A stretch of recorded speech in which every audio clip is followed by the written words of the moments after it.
Hey, Taco Tuesday fans, this is Christian Brindle. And I am Glenn Shelton. We came together and combined our forces to create something special for insurance agents called Taco Tuesday. Let's taco about insurance. My company, Christian Brindle Insurance Services, and my company, Lead Heroes, is here to bring you the latest and greatest news happening in the insurance industry today and eat some tacos while we do it.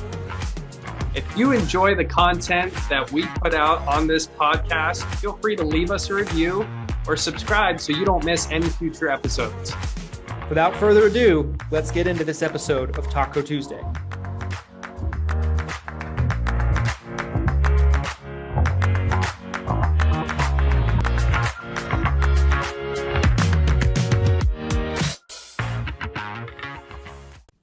All right, so it says we're live.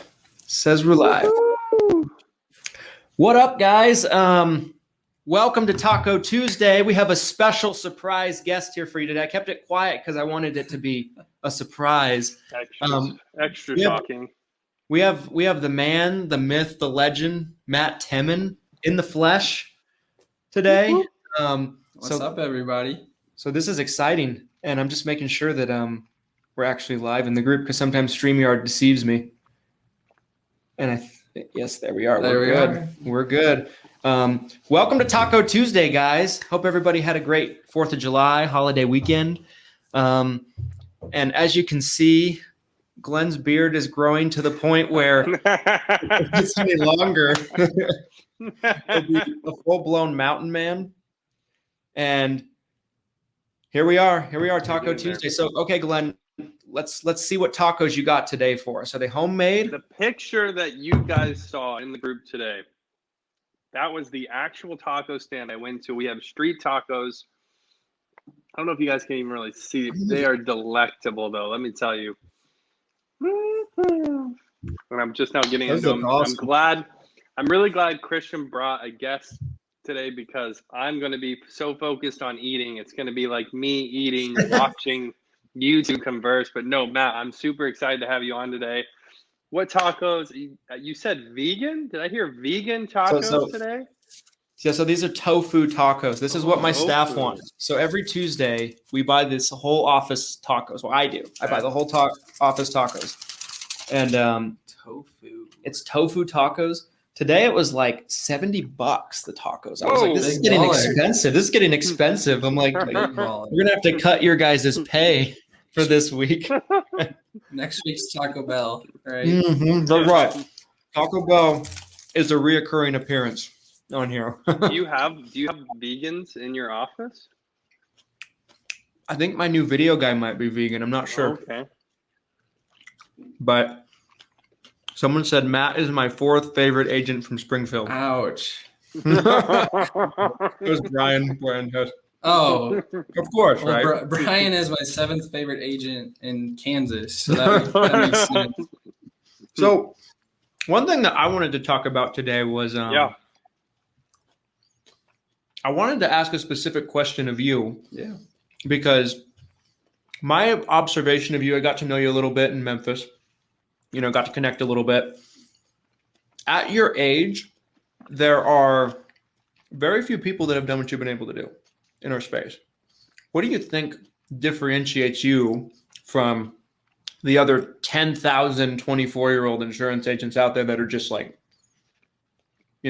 doing nothing or doing very little?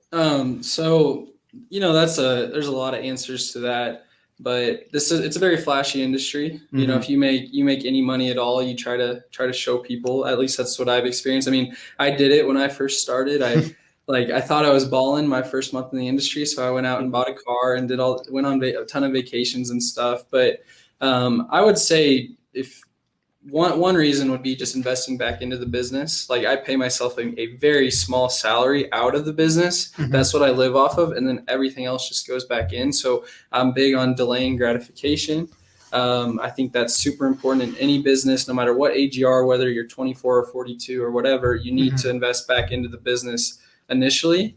Or you're going to be a salesperson your entire life if you never invest back in. If you want to build a business, you're going to have to invest money. And the number 2 would be just investing in mentorship. So anytime there's a program, anytime there's a group, anytime there's an event, I try to be there. I can't be to everywhere, but like the Medicare Monster stuff and a lot of, you went to Justin's behind the agency, Justin Brock's, I'm going to that 8%, a lot of Cody Askin stuff. Like I'm just trying to soak it all up. Yeah. And then specific mentorship from people in the industry, like the Medicare Bobs and that. So just investing in the business and seeking mentorship and just being consistent.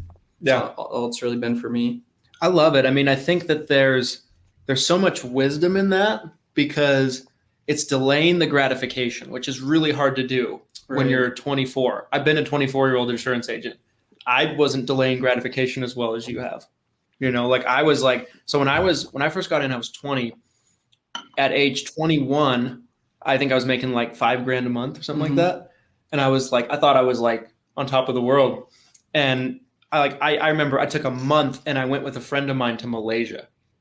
Cost me a ton of money. Sure. And I spent a ton of money on this trip. Like I look back on that, I'm like stupid, just dumb, like I wish I had that understanding right from the get-go. And I feel like guys like you, guys like Josh Lustig, because I think he's the same age, right? Yeah. Like he's a little bit older.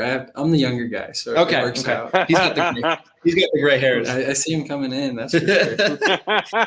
He's working too much. That's all it is. That's right. Getting up at 4 a.m. and taking ice cold showers and stuff. That's right. Yeah. But I feel like there are a lot of young agents, especially like in this group, that Glenn was super young when he started as an agent. Yeah. Like I feel like that mentality is lost on a lot of people. I think one of the hardest things as an agent, and like I've talked about this before, but it's really like managing the money, managing the finances, marketing budgets. Like I feel like, there's so many great courses out there. I would love to see a course like, business basics, business 101, right? Like, basic accounting, money management, because once you figure that out, it took me a long time. It took me years to figure. I'm kind of in the same boat, I'd say, as Christian, where it was like, you got a bunch of money, you blow it, and then it's like, whoa, where'd all my money go? Like, it takes a lot of discipline to do, what you were just talking about doing, saving money, reinvesting it,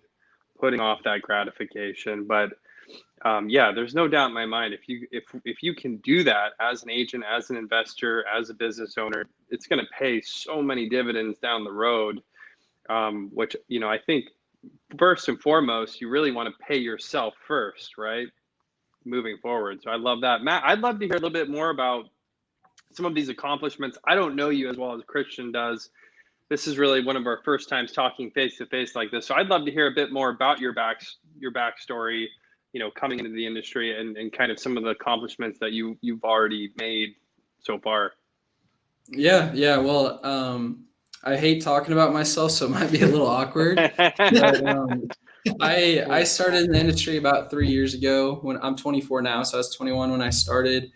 Started out with a heavy life-focused IMO. So I got into mortgage protection, and it was great. I mean, making money. I was having to travel like all over the place to get the leads I needed because that's direct mail.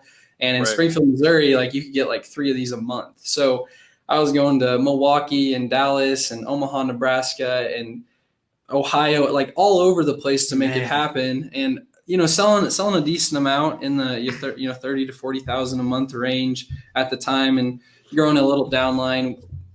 With the life, we got to about 100,000 a month of issue paid as a group. And then like my first year, I issued about 350 in life. So, but as Medicare agents know, there's no back end money, and with how we were selling the life insurance, there was some rolled up debt and some things that happened there. So when that happened, we were just looking at different avenues, and Medicare is where we decided to go. So we started doing Medicare about 1.5 years ago.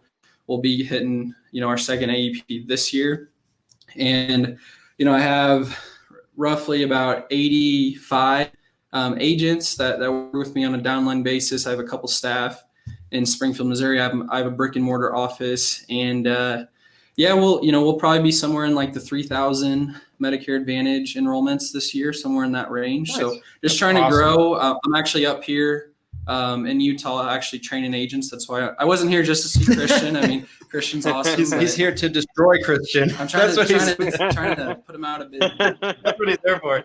He's here smiling in my face, but then during the day, he's like, all right, so Christian's client is over on that corner right there. So let's go knock that door. That's exactly what. How did you know? I've been watching you. I've been following you all day. Right. I don't have anything to do this time of year. No, this is a great market though. There's a ton of people, and it seems like a ton of people need help here. So. Don't tell anybody. It's a great. I love marketing Utah. Everybody, I love marketing Utah. So just let's crank it. Matt, hit me up afterwards.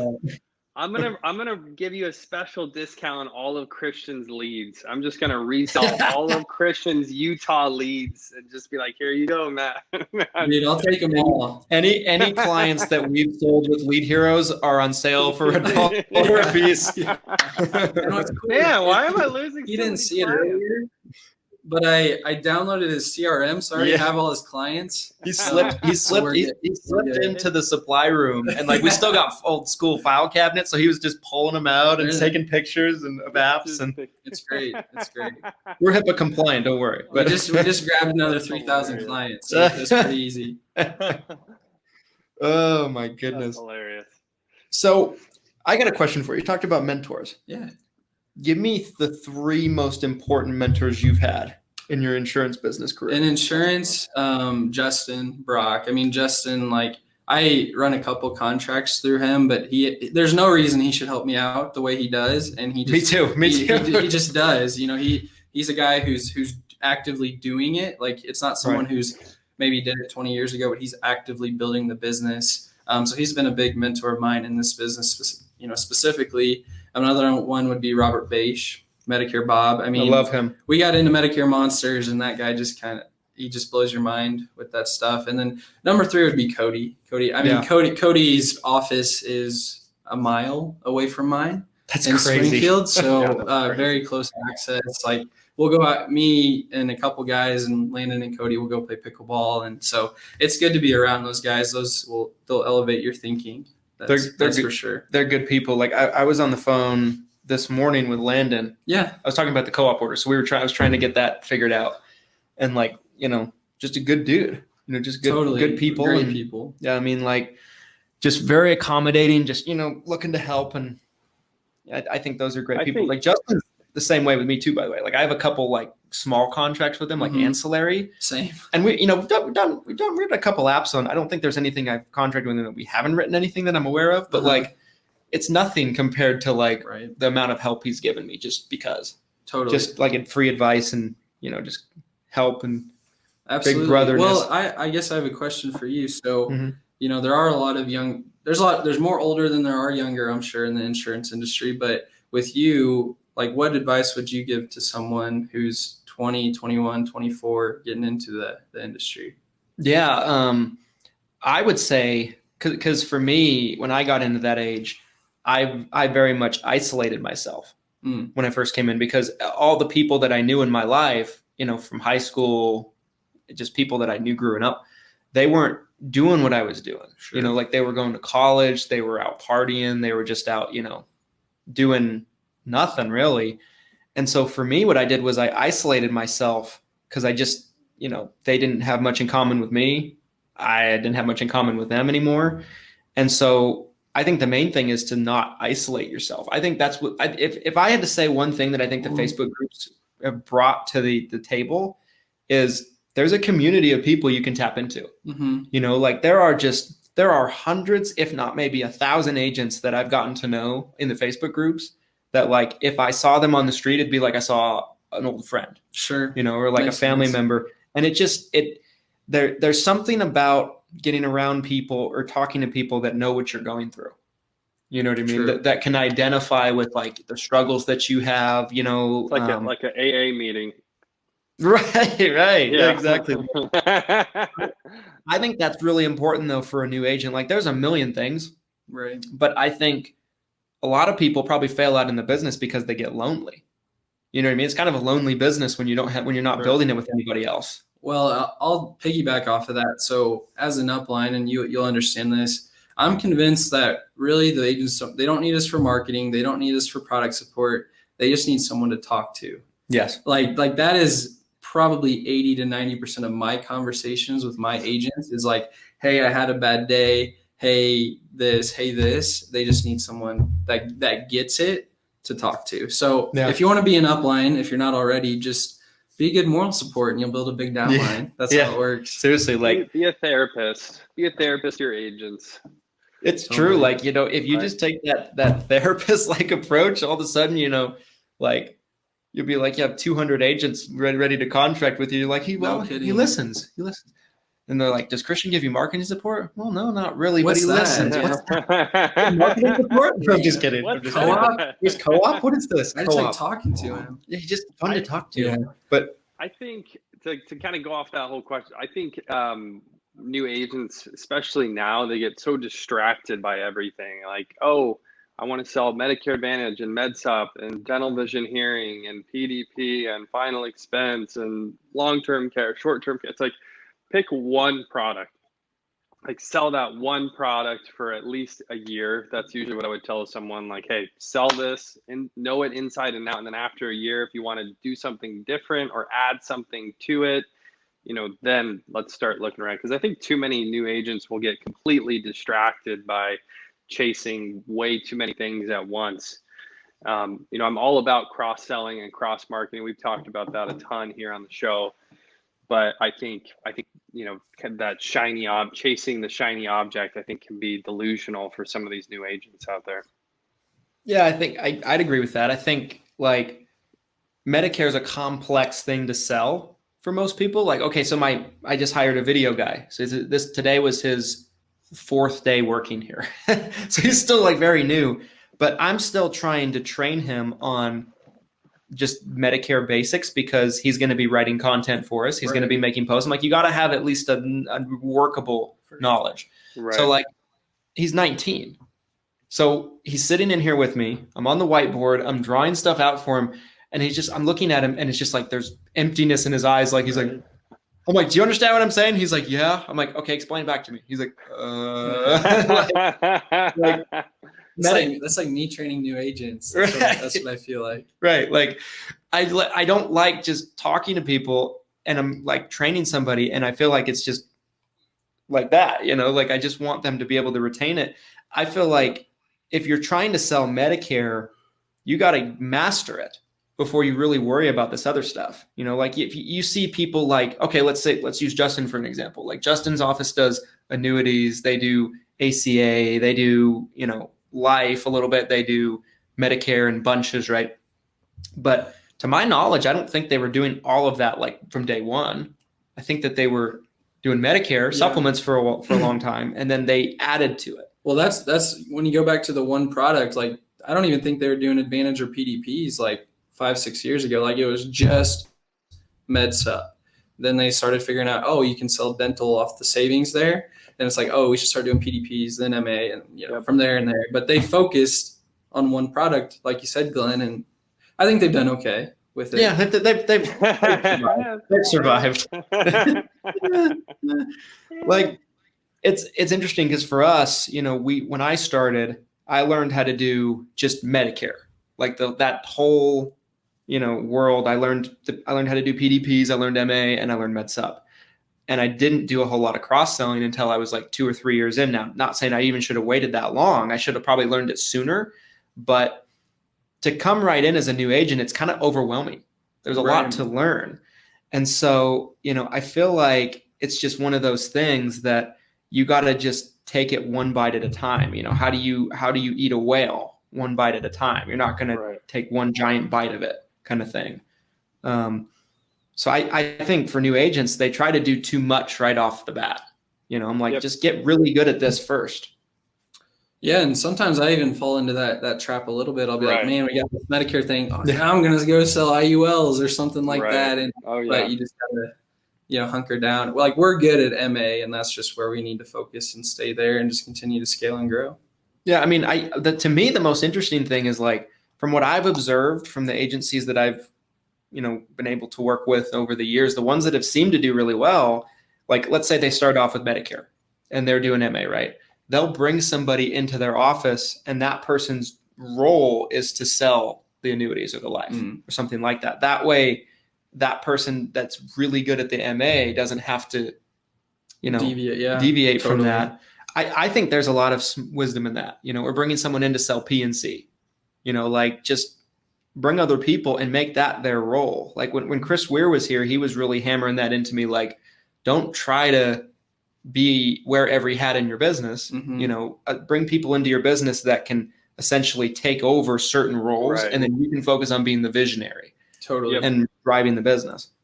Have you guys go ahead, Glenn? Go ahead. I was just going to say really quick, there's the Steve Jobs quote where he talks about how he used to talk to Johnny Ives when they were in the design studio, and he would ask Johnny Ives, he'd say, how many times have you said no today?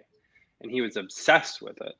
He was obsessed with saying no, because the more you say no, the more you're focusing on that core objective, kind of like what we were talking about. And you have to say no. And just like you said, Matt, I mean, we can be just as susceptible, sometimes even more, right? Because it's like the longer you're in the industry, the more opportunity you're able to actually see. And then all of a sudden you want to try to grab it all at once, and then you can literally just flatline. Trust me, I've been there, I've done it, I get it. So yeah, I mean, sometimes saying no can be a really good thing. But what were you going to say, Matt? Yeah, so I and you may not know where this is, Glenn, but Sunday I went to Moab. Yeah. So it's like a 3.5 hour drive from Salt Lake City. Arches. And I was just looking. Yeah, it was awesome. Yeah. But I was looking for a book to listen to, and I was up at Advisors Excel. If you guys are familiar, I know you are, but Glenn may not be. Yeah. They're insane. Like, they have 700 staff, totally systemized. Everything is down to a T. Like, they got it figured out.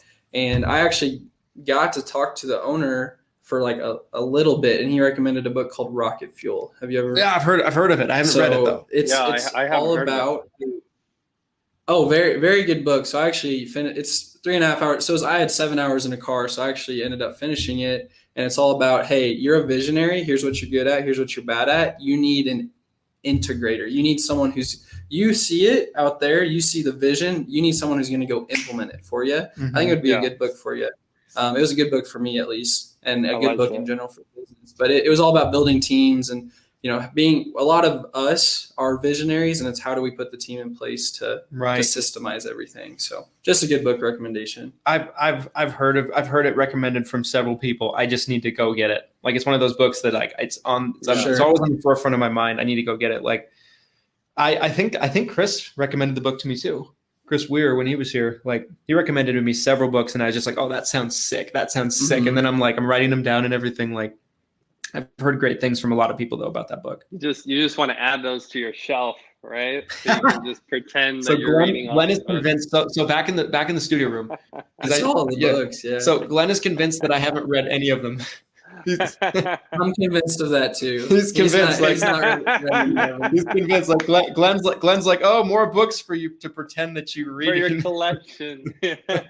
Like, no kidding. I used to actually do that. I would just I would get books just to look good and put them on my bookshelf. But I'm more of a listener now. I listen to books. I don't really read them too much now, but. I do a mixture of both. What my favorite thing to do when I'm reading a new book is I'll actually read the book, like, cover to cover. Then I will listen to the audiobook after that, because I feel like I get a lot more out of it. I don't know, like, but the thing is, like, finding the time to do that with a book is hard these days. Like, I just don't have nearly as much time as I used to.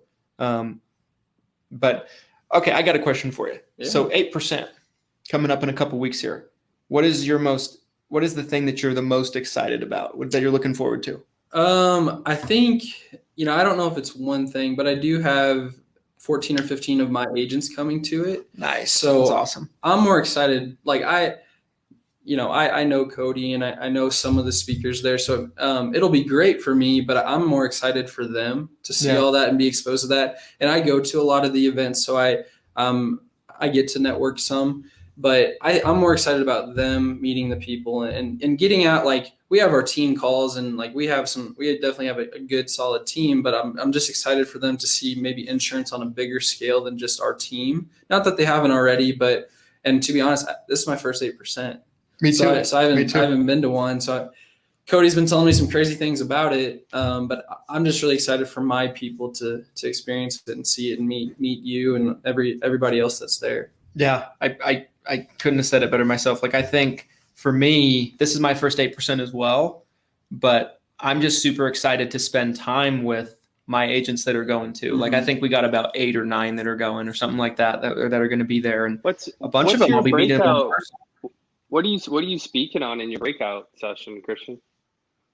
I'm talking about putting together a content marketing strategy. So how to effectively connect all the dots, how to use different channels and platforms. And, feeding the beast. But it's going to be different than for anybody that was at Medicare Con. It's not going to be the same exact speech. It's going to be similar, but it's going to be a little different. It's going to be more about kind of connecting different channels to each other, how you can use them efficiently, smartly, have them help each other, and that whole jazz. Is there someone from Medicare conference that can verify this, that you're not just copying and pasting? I want. He was there. He was there. Matt's gonna have to keep you honest then. Okay. Matt's got to come to my breakout and screw everybody else's. That's what I have to now. He's gonna have to. Yeah. So I saw today that so we were talking earlier, but like Beish is going to be there. Mm-hmm. Danielle's going to be there. Yeah, I shared it because I was like, wow. Dante Cantu's going to be there, who's one of my favorite people ever. Like, he's just amazing. Of course, Galen's going to be there. Taylor looks like is going to be there. Like, that's a powerhouse right there. Totally. Like, you want to talk about people that are doing big things or have done big things in the industry. Like, that's the lineup right there. So I'm excited for that. Totally killer. Glenn, have you met Robert Beish? Or I'm sure you met. Yeah, I've had the opportunity. We talked to him here on the show last year, and then I've had a chance to talk to him individually. I actually worked with him several years ago as a client before any of this. But unfortunately, I haven't had the chance to meet him in person. It sounds like Christian might even get to meet him this coming weekend while he's in Florida, which I'm very jealous about. He is just I guess, like, the thing that shocks me about Medicare Bob, for those of you who don't know who Robert Beish is, Medicare Bob, he's just very open with how his business runs. And a lot of people are, they'll throw a wall up and they don't want to necessarily tell you, like, hey, this is exactly what I'm doing. This is how I do it. And like, he's always, from day one, anytime I've talked to him, he's always been just an open book. And I just think that's amazing to have someone like him in his position and just be like, hey, this is what I do. This is how I do it. And I think we need more agents like that out there.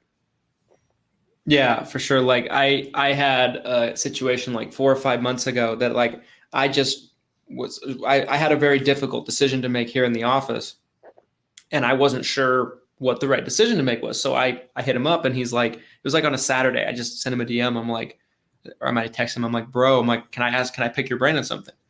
Hits me right back up. He's like, yeah, call me.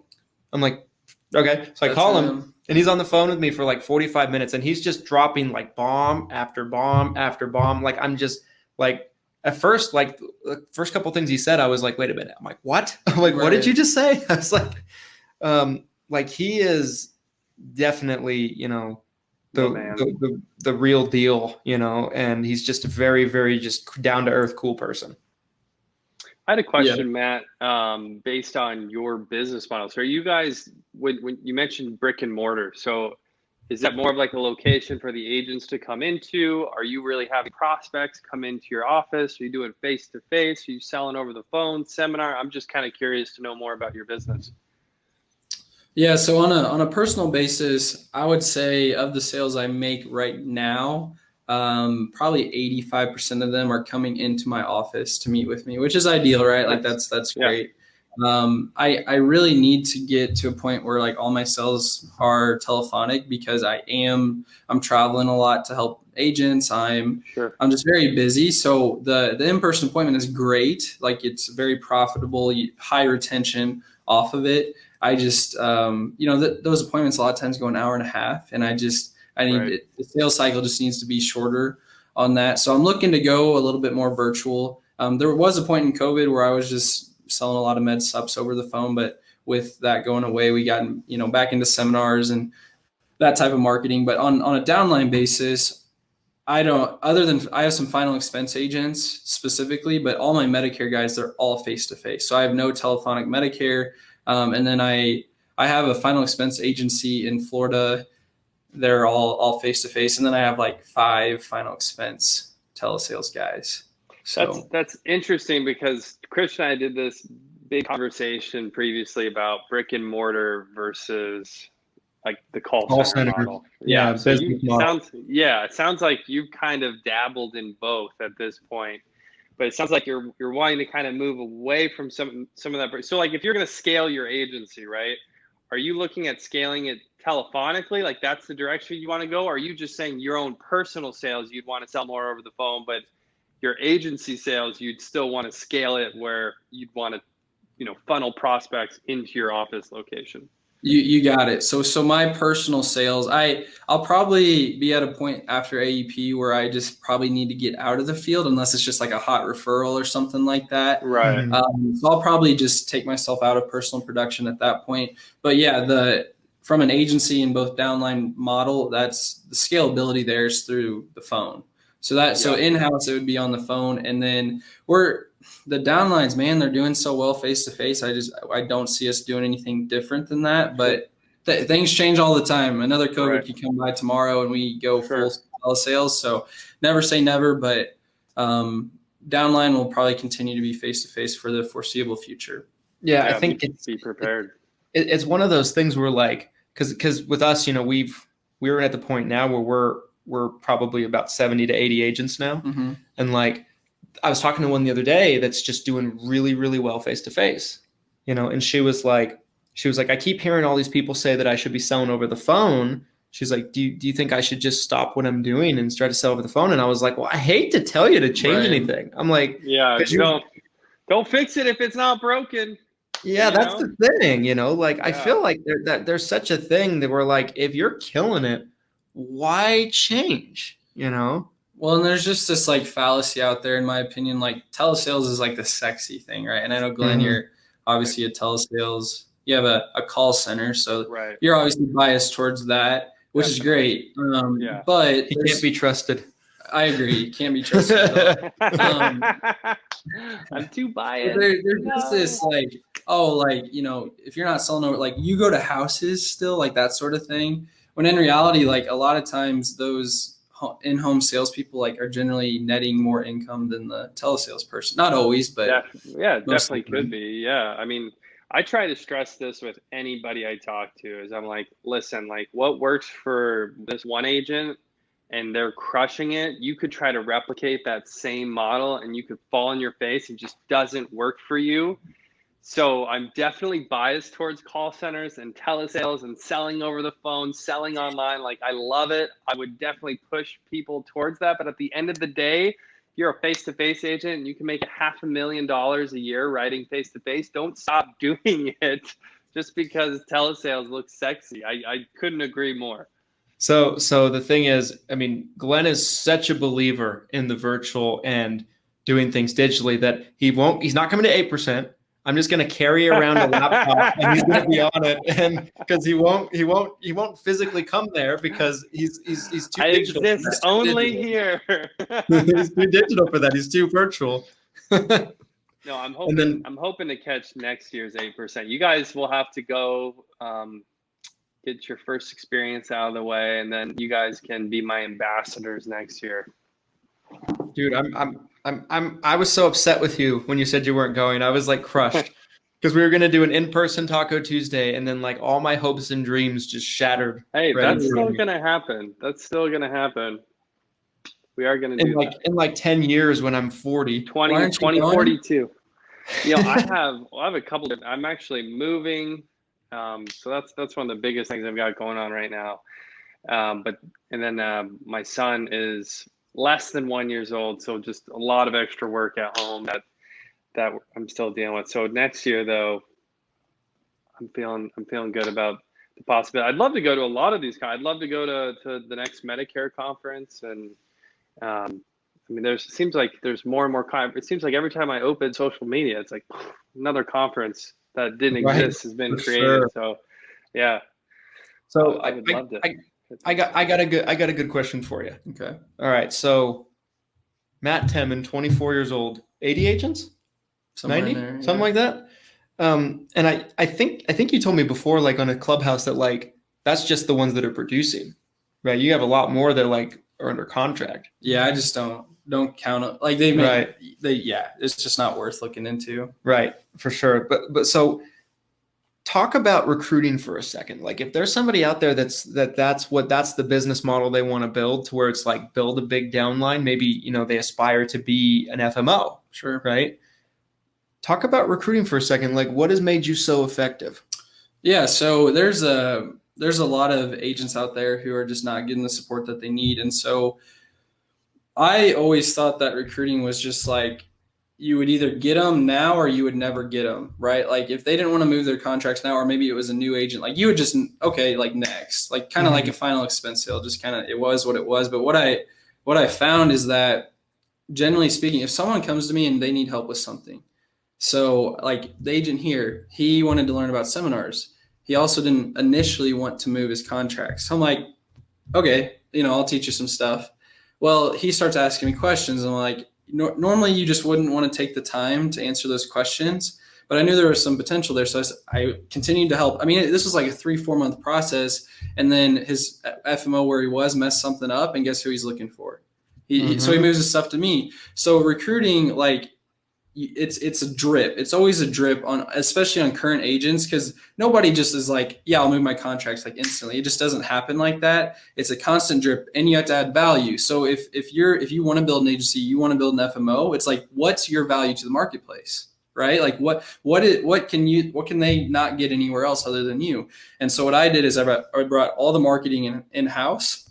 So we generate all the leads for all my agents. We do $7 Facebook leads. I have a seminar system. So like all my agents buy leads. They don't buy leads from vendors. They buy them from, sorry, Glenn. I'm sorry. Cancel the whole show. It's over. Cancel culture. Turn the show off. Cancel culture. Get him out of Taco Tuesday's done. So we do that. And so like I'm staying up till like all night, putting ads together and all that stuff, and doing zaps to Google Sheets, because I care about my agent's profitability. Like it's one thing to say, hey, go do a lead drop, go buy Glenn's telemarketed leads. Again, they're great. No. But I'm just saying, it's like I wanted my agents to have real net income. And so on the live side, that wasn't happening. It really, like the issue paid leaderboard looked good, but after leads and gas and all that stuff, like there wasn't real net income. And so I was like, how? Because where do agents struggle? It's marketing and then appointment setting generally for face-to-face agents. Yep. And so I was like, how can we take that all pretty much in-house? And so the next step in that is actually bringing on in-house appointment setters that would just be at cost to the agent. So that would be roughly about $12 per set appointment. And then I am just there for my agents, like all the time. Like my agents will be like, holy cow, like you call me so quickly. Like my agents will send me a text like, hey, need help with something, bam, on the phone. So I'm always there for my agents. I figured out how to get them in front of more people with less money. And then I know my stuff. I like it. I mean, there's a lot of value there. Yeah. Like they're an agent, like I can tell you around here, I don't want to say any names. I'm not going to pick on anybody here, but like there's the big FMO. It's a cereal. There's the big, there's the big FMO here, right? There's there's a couple of other smaller sized groups, that like they probably have 300, 400, 500 agents here locally. They do a lot here. And then there's probably like us and a couple of other groups and things like that. Stonehill is downtown. They do a good job. But like those big groups like that value isn't there. I agree. You know what I mean? Like that value just isn't there. Like there's an agent that works with us here locally. Before you came, like an hour before you came, he calls me up and I pick up. Just pick up, answer the question. Like I'm trying. If I'm able to pick up, I will. And I think that there's, I feel like if you do a good job for people, if you work hard for people, if you provide the value that they're not getting elsewhere, not only will they be more successful, which if they're successful, we're all successful. But they'll also be comparing it to the experiences they had with their prior home.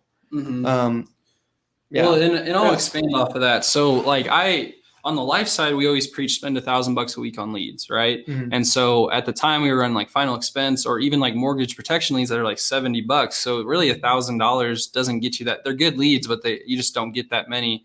Then we went over to the Medicare side. Well, direct mail, like LAS mail, that's like $25 generally, depending on return rates and stuff. So I was like, guys, we're going to do this Facebook thing, continue to spend $1,000, but just get 2.5 times more leads. What does that mean? 2.5 times more sits, 2.5 times more sales. So spend the same amount of money, get 2.5 times the leads and make 2.5 times more sales. And who likes that? This guy likes that. So it works well. No, I think that's awesome. I mean, there's an incredible amount of agents out there who have never talked to their upline, who never hear from their upline, who don't get any type of marketing support or direction at all from their upline. I mean, I would say at Lead Heroes, there's probably at least one call a week, if not more, where an agent is literally like, hey, haven't heard anything from my upline. I don't know what I'm doing. Like, can you please get, so like anybody who will take the time to do what you talk about doing and like getting in front of agents, like, you're the type of person that I want to promote because, again, there's the majority of uplines don't provide value to their agents. And what happens when that happens? Well, that agent is probably going to fail out of the industry. And we need a bad review on Glenn's FMO, on Glenn's FMO list. yeah, they do. But that's the goal should be, and just like 8%, it kind of ties 8% Nation back into this too, is like, how do we keep more agents on? And even if it seems like there's an abundance of agents, there's not. In the direction, like we talked about again at the beginning, most agents are 50, 55. That's the average insurance agent. So 10 years from now, when they're all retiring, there's going to be many more seniors who need help and that many less agents to help them. And so it really comes down to people like you, Matt, who can provide value and training and keep agents, in the industry. So I think that's awesome. And I love what you're talking about with the more sits, because sometimes you got to be creative. If the same marketing, like you mentioned with mortgage protection, I worked mortgage protection for years. I totally get that whole market, and it can be a zoo. It can be a circus. So, kind of trying to backdoor some of the life sales from the Medicare side. I think that's great. So what is the ultimate goal for Matt Temmen? Like what is the, if you maybe just like picture yourself, let's say 10 years out? Yeah. So I've been thinking about this a lot, and like these numbers like might just sound out of this world, but I was listening to that Rocket Fuel book, and I'm like, man, like where do I want my revenue target? And I'm like, $10 million, $10 million a year. Like, and how do I get there? Well, I figured out it's probably going to take about 30. And how it essentially turned into like a full FMO. Mm-hmm. So it would take about, 800 agents, and then about 800 producing agents to get there, and a staff of about 30 people, just all agent support, and then potentially even doing like a local LOA office to reduce sales that way. But that's what it would take, and it's like, how do you get there? Well, we'll figure that out. Mm-hmm. But, we're doing some stuff on YouTube with recruiting, and, another thing about recruiting is, and there's nobody better to talk about it than this guy, but the more places that you can get yourself out there, the easier it is to recruit. Mm-hmm. Like there's no question about that. So any podcast, any platform, any channel that I get offered to be on, I'm flying to get there. Not always, I'm kidding, but in this case, it worked out. We'll see you next week. We'll see you next week. But the more you can get exposure and get like, what if Cody Askins tomorrow started recruiting? How many people could he recruit? A ton. Yeah. I mean, 10,000 easy. So the more you can get yourself out there, the more people know you. Mm-hmm. Like how easy is it for Justin to recruit? Super easy, because a lot of people know him. Mm-hmm. So that's super important. Yeah, I love that. I think it's, it's familiarity, right? Like how much, because in my opinion, I think there's a true psychology to it, because people do business with people they like, know, and trust. We've all heard this a million times over the years, but the more they see you, the more they identify you with a certain topic, right? Whether it's they watch your videos on YouTube, they listen to a podcast, they read a book that you put out, an ebook, they see me post 12 times a day in my Facebook group, right, and drive people nuts. I had someone literally the other day. They're like, I'm tired of all your posts. Every time I get on, there you are. I'm like, you can leave. I'm like, I win. Yeah, I win. That's my response. I'm like, block me. Yeah. I'm like, you're in the group. Remove your, like, there's been people, they're like, remove me from the group. I'm like, you're too lazy to remove yourself. Oh man, dude, I've gotten those agents that have emailed. They're like, unsubscribe me from your list. I'm like, the button's right freaking there, dude. Like, there's an unsubscribe here button, literally on the email. That's hilarious. So one thing I wanted to touch on, because you mentioned that, you guys are doing the YouTube stuff. Mm-hmm. And I think your content is fantastic, by the way. Doing a poor job of YouTube, by the way, but we're trying. Well, the videos I've watched, like, they're very high quality. The thumbnails are on point. Like, they're eye catching. Like, everything and the content is great. The message is so good. Like, if you're not subscribed to Matt's YouTube channel, guys, you should go check it out because I think it's really good. One thing I noticed is in Memphis, because you guys were doing the interviews in Memphis, right? Mm-hmm. So this guy, asked, he's like, you want to do a video? I'm like, sure. So he's like, all right, come up to my room and we'll do a video together. I come up there. I come up to my room and he's naked. No, I'm just kidding. There's like a full team of, there's like a production team. That was the next night. There's like a full production team in there. I was surprised. I was like, whoa. I'm like, there's a lot of people in here. There's somebody handling this camera. There's someone handling that camera from this angle. I'm like, I feel like an amateur right now. I don't know about that, but so the content stuff, that was just another recruit. Like, the intention behind that was just to recruit. And so I'm thinking what budget would I put into recruiting? And I just put that budget into the production team behind that. And that, man, like, you get a lot. I'm sure you do get a ton, but you get never stops. You get some good agents from that content stuff. It's been awesome. Yeah, I think, like, for me, who was I talking to? It escapes me, but I was talking to somebody in the industry the other day that's like a very old school recruiter, right? Like, it's somebody that flies around to different parts of the country. They'll rent out rooms in hotels, do recruiting events. Like, they're just doing it super old school. Yeah. They really have no online presence. And they were talking to me on the phone. They paid me for, that's awesome. They paid me to do like some coaching with them. And so I was coaching them on how they can not have to work so hard to recruit. And he was like, so how do you get your agents? I want to know everything. I'm like, you want to know how I get my agents? He's like, yeah. I'm like, first of all, I'm like, I've never recruited an agent. Right. Like, I cannot say I've ever recruited an agent. I've had people approach me wanting to work with me. And he's like, what do you mean? I'm like, people. How is that even possible? Beat my door down looking for me. And he's like he just was, this guy's like average age agent, like 53, I think is what he was. And he was having such a hard time wrapping his head around that. The only reason I'm talking about it is because I'm confident he won't see this because he's not on social media. Sure. But like, I'm explaining this to him and he's like, so you do your presentations and your trainings on video and put on the internet and people just hit you up. I'm like, that's a very oversimplified way of explaining it. I'm like, but like, he could not. And this guy has like 300 agents, 400 agents, but he's been at it for 20 years. Yeah, he's been at it, the recruiting for 20 years, and I'm just like, you don't have to do all this. You don't have to work this hard. Well, and I think really on the the spreads on Medicare Advantage, like, you don't need 10,000 agents to make like big money.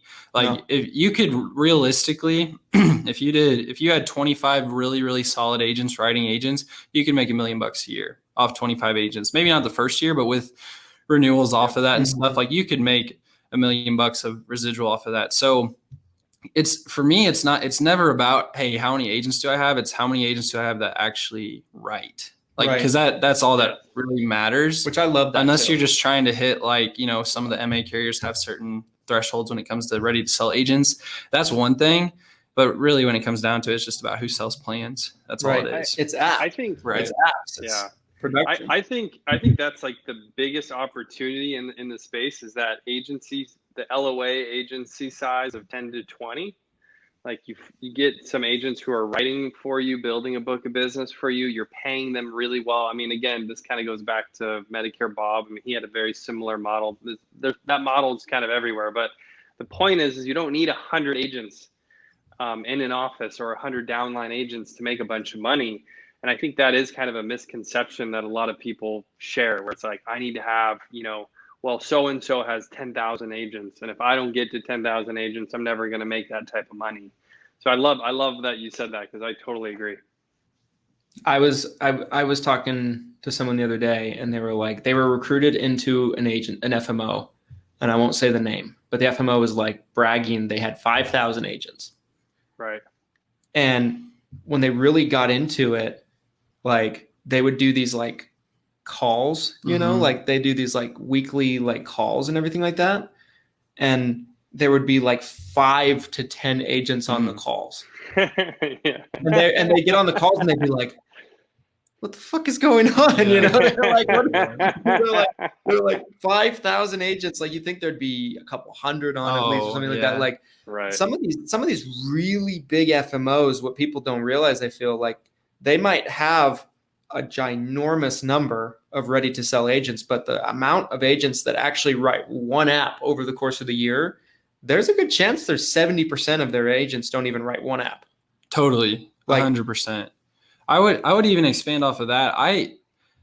And this would be tough, but I was even thinking about like having like myself, and you could do this as well. It's like, if you don't hit it, it's kind of like a quota for your downlines. Like, if you don't do this, like, I'm not picking up the phone. Like if you don't write at least, 10 MAs a month or whatever it might be, or $5,000 of final expense, whatever it is, like, we're not, this is not going to work. You need to go work with someone else. That way you're only working with for me, the way I see the agent upline relationship, it's like, you got to provide the wood and the fire, and I'll put the gasoline, but I can't do it all for you. Yeah. You got to have the foundation. Sell for them.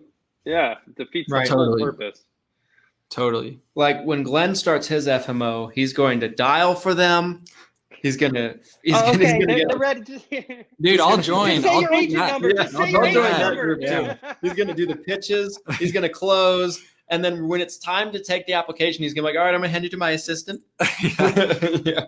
Just say your agent number and your name, and you'll get the application accredited to you. And oh my gosh, get them a trophy, guys. When they're done with that application, hand them back. We're gonna do some cross-selling. Hand the phone back. By the way, Mr. Johnson, would you like some dental vision hearing? I'll make like $1 or $2 off of override, but totally. But yeah, I think that's a very good point. I feel like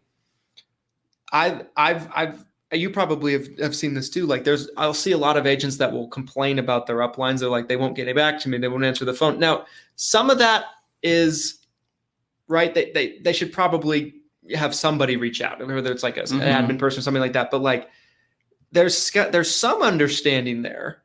If maybe you've been contracted with them for 24 months, you've never written a piece of business. You know what I mean? Like, from the FMO side of things, you're costing them money, right? You're not benefiting them. Like, it's a complex issue. I feel like it's not something that's like easily fixed. It's like world hunger or something like that. Sure. What is the answer to a situation like that? But I see, and I'm not saying that the FMO is necessarily in the right for not returning the phone call, but I can see where they're coming from, because their time is really valuable. So I agree with you. I think we see things the same way there. Like, it's got to be a mutual relationship between there's got to be effort on both ends. But I also think that a lot of FMOs are just trying to contract you, and then there's no system, no value after that. Right. So like, I had an agent, she turned, like, I did not think this was going to happen. She wrote 4 plans in AEP, 4, the whole thing, not 4 a day, but 4 total. And now somehow, like, I don't even want to take the credit for this, but now she's writing like 25 a month with me. That's and it's like, was it whose fault was it? Well, it was probably the agent's fault a little bit, but maybe there just wasn't a system, or there wasn't support. There's no guidance. Because like, to be honest, like, she's a very self-sufficient agent. She does her own ads and everything. She just calls me if she needs help. And like, it's like, maybe she just needed someone to pick up the phone for her that she just couldn't get it elsewhere. And it's crazy. Yeah, for sure. It's crazy. Like, we can make money off just picking up the phone. How cool is that? Right. For sure. Like, I've had agents too where, like, Medicare will be like a side thing for them. Maybe they do P&C or they do ACA or something like that. But Medicare is like a side focus. But they can still write, 5 to 10 a month just off of referrals. The guy that is up here, he owns a farmer's agency, and he's writing 15-ish, all true up, because they're all T65. So yeah, this time of year for sure. Like that.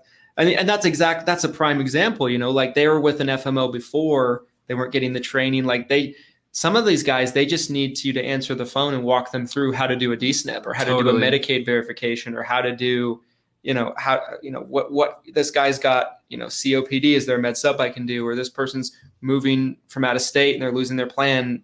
What med sub can I do guaranteed issue? Like they just need like situational things, right?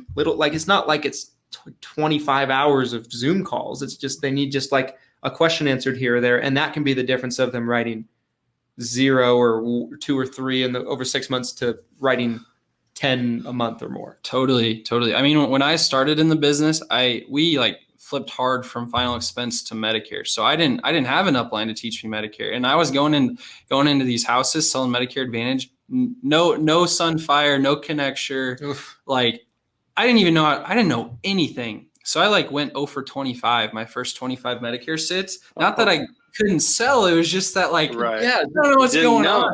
Yeah. So I feel like a lot of agents specifically Medicare Advantage, because it's a little bit more to that sale, that they might feel like that. And if I could just be the guidance for those first 25 and they would actually make sales in those first 25 appointments, it's like, then we have something to build off of. But if you go 0 for 25, most people would just quit after that. For sure. So for sure. Yeah. I mean, it makes a lot of sense. I think we need to check him into an institution, because that's pure insanity that you didn't quit after over 25. There's like bang, bang, bang every appointment. Yeah, like that's what it takes, though, man. That's this whole industry in a nutshell, for sure. That's as much PTSD as like going to war and coming back. Like I can still see it at night. Right. Yeah. But no, like there's a lot of agents that I'm sure can, that have been through a lot of that, because they probably didn't have any training at the beginning. Like if you don't know the ins and outs of Medicare, like you're going to be lost. It's like not a simple sale. I know the feeling, and I've been there. So I just try to support. I mean, like I would plug drugs into Medicare.gov, and maybe I got the dosages wrong or something like that. And the annual cost would be like $70,000. Yeah, I know. And I'm like, Mary, I'm gonna have to come back. I don't know what's going on. You're like, you put the screen around you, but like, how does this look? How does this look for you? Does this look right? Oh, I'm paying, 60, 70 bucks a month. Well, how's this look? How about 7, 8 grand a month? Right. How do you feel about no benefit changes, but paying 100 times more? It's like, it's weird. Nobody said yes to that. I don't know what the deal is. I don't know. Well, you have to take an assumptive close, right? You have to be like, all right, Mary, would you like that to be Visa or MasterCard? For 0. Well, it is, but someone's got to pay those drug copays. Right. That's funny. But yeah, I mean, well, I want to be respectful of everybody's time. We got to go get dinner after this. That's right. So I wanted to see if there was any final thoughts. Mr. Shelton, I wanted to start with you. Any final thoughts on this beautiful Taco Tuesday episode? I know, this was super fun, and it's super fun to chat with you, Matt. I appreciate you stopping by and jumping in with us today. Final thoughts. I don't know. This was kind of an off the cusp episode, but there's a lot of stuff I really liked that we talked about. I loved, I can't tell you how many agents complain to me after they go like 0 for 3 or 0 for 5. So to hear you specifically mention that here at the end, that definitely stands out. I mean, I definitely had days where as a final expense agent, I would stack my calendar 12 deep and I would come home with nothing, and you feel so good going out into the field that day. You're like, 12 appointments, something's going to happen. Someone's going to, like, there's no way I can miss all of these. So it definitely can happen. And like the reverse can happen too, right? You could go 12 for 12. So I love the determination, Matt. I feel like you're an up and comer in the industry. Everyone needs to keep an eye on you, because I think you're doing big things. So again, appreciate your time, and appreciate you sharing your experience. Well, thanks for having me, guys. I really appreciate it. So where can people find you? Where's the best place for people to find you? Probably just texting me. So my number's 573-418-9806. I do have the YouTube channel, so a lot of people will comment on there. So you can do that. And then Facebook, just Matt Temmen on there. So awesome. Any final thought? I don't think we've had anyone just drop their cell number like that. Dude, yeah. Man, I'm always there for my people, man. Call them at 3 a.m. Call me right now. Yeah, call me right now. Yeah. Yeah. Any final thoughts you want to leave with any agents that? Well, if you're a new agent, I am just so convinced that insurance is just the best industry out there. I mean, there's real estate, they're selling mortgages, they're selling cars, they're selling a lot of things. But the way I see it is especially if you're young, I mean, even if you're older, it doesn't matter, but you can sell something one time and get paid over and over and over again, or you can have other people sell that thing one time and get paid over and over and over again. So if you're struggling, if it's not going great, just know that in my opinion, there's not a better industry out there. Just go do what I did, go for 25, figure it out. And, whatever you want in life, you can get it. I love it. I love it. Christian, final thoughts. Yes. My final thoughts, guys, would be like, I mean, if to me, the biggest thing that I come back to, because I know what it's like to be a really young person in the industry, and I would say just understand what's possible. I feel like for me, I didn't really understand what was possible when I first started. Yeah. Like I thought that my ceiling would be making a couple $100,000 a year, and that would be the most I could do, because that's what I was told when I first started. Like, that's probably the best you're going to be able to do. Like, this business has a ceiling. That's what I was told. Mm-hmm. And so I was enthusiastic about that, but I wasn't nearly as enthusiastic as I probably would have been if someone told me like, hey, you can be 24 years old and you can accomplish what you've accomplished, and so, I mean, I just look at you and you're so far ahead of me when I was 24. And if anybody watches this, just understand that your age is not a detriment whatsoever. I feel like it's very easy to convince yourself that people don't take you seriously when you're a really young person in the business. But it's just complete bull. It's totally malarkey. And you just got to get out of your own way. Right. 100%. And just understand what's possible. That would be my final thoughts. Love it. Yeah, I totally agree. I had the same thing. I came in early 20s. And that was a big thing for me, is I felt like nobody took me seriously because I was so young. So yeah, hats off to you, Matt. You're crushing it. I appreciate it. All right, guys. Thanks so much for watching. We'll be back next Tuesday, assuming I don't get stuck in Florida from all those tropical storms, and we'll see you next time. Thanks for watching, guys. Goodbye, Taco Tuesday Army.